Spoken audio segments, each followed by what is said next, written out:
Today I'm going to show you how to make my favorite dish, meatloaf. So to start off, you're going to want to chop 2 cloves of garlic.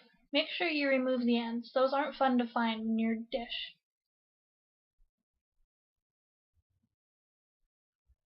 Notice I'm going over the garlic a couple of times. That's to make sure that I don't have a whole bunch of huge chunks.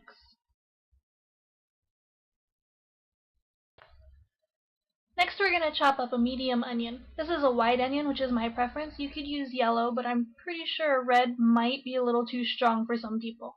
Notice how I'm chopping the onion. This is to help me get a nice, even chop throughout.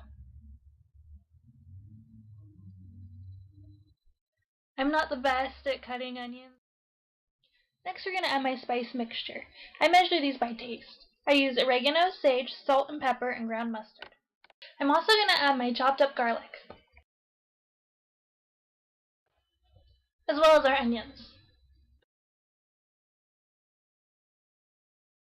Next goes in a beaten egg. This is breadcrumbs mixed in with 4 crushed up saltine crackers.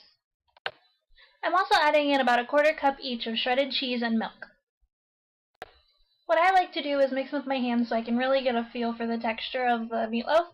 I don't always add in all of the milk at the beginning or the crackers. I do about half of each so that I'll sporadically add a little bit of milk, cheese, and crackers as I go until it gets to a nice doughy consistency. I know doughy sounds weird for a meatloaf, but it's kind of what it feels like to me.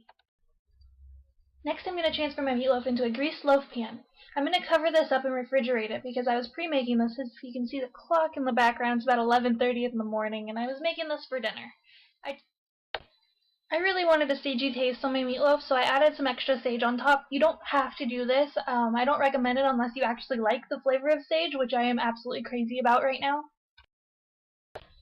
I'm going to bake this at about 350 degrees for 45 minutes. While that's baking, I'm going to make the glaze for on top.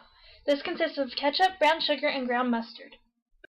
I'm trying to get better about my measuring, so I'm using a 1/2 teaspoon to measure this out.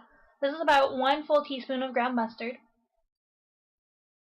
Next I'm adding brown sugar. These are heaping spoonfuls, so it's not an exact measurement, but I'm going to guess about 1.5 teaspoons. And with that, I'm going to mix in ketchup.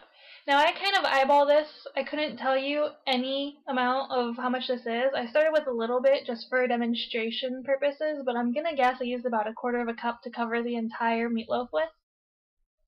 You want to try and break up all the clumps of ground mustard or brown sugar that are in here. It looks like I added another 1/2 teaspoon of brown sugar as well, so we're going to say 2 full teaspoons of brown sugar.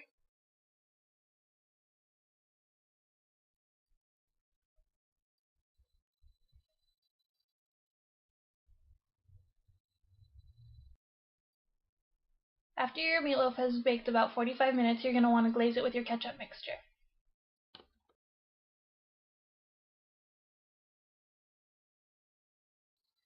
Once you have it spread evenly over the top of the meatloaf, we're going to put it back in the oven for another 5 to 10 minutes. I believe mine was in for 7, which was perfect.